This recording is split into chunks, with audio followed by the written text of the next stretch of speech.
Hundreds of drivers report their cars are catching fire without any warning. Now owners of certain Hyundai and Kia models have filed a class action lawsuit over the issue. More than a dozen of those drivers are right here in North Carolina, according to complaints that have been filed with the National Highway Traffic Safety Administration. As News 13's Liz Birch reports in tonight's reality check, a federal investigation is now underway.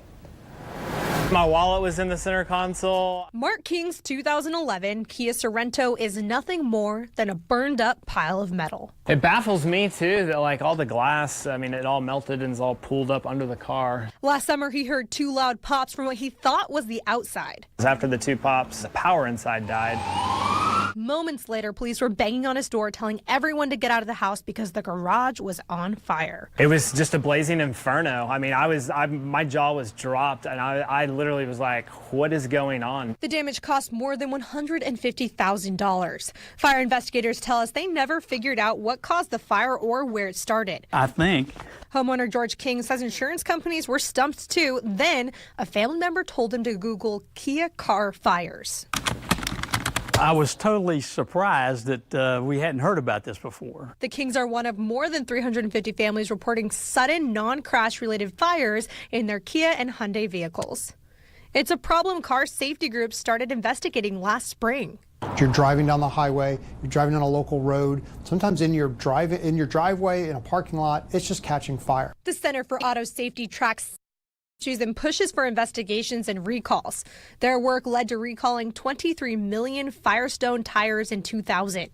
Jason Levine runs the watchdog organization. Get these cars off the road and compensate the folks who have had their car catch on fire. Consumer complaints include 2011 to 2014 Kia Optimas and Sorentos, Hyundai Sonatas, and Santa Fe's. Spontaneous fires are also being reported in the 2010 to 2015 Kia Souls.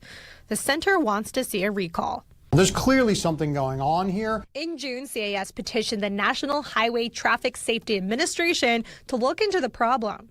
In August, NHTSA opened their investigation, but there's still no resolution. It's people's lives that can be in danger, and that's why I think they need to take some action. The Kings actually left the burned up car in the garage, afraid to remove it until investigators get to the bottom of it all. I would like them to at least acknowledge that they do have an issue and let owners of their cars know this. Both Kia and Hyundai acknowledge they are working with NHTSA on an investigation and said in statements that, quote, customer safety is paramount and, quote, nothing is more important than the safety and security of customers, end quote. Kia is using in-house and third-party fire investigation companies and consulting with former government defects investigators.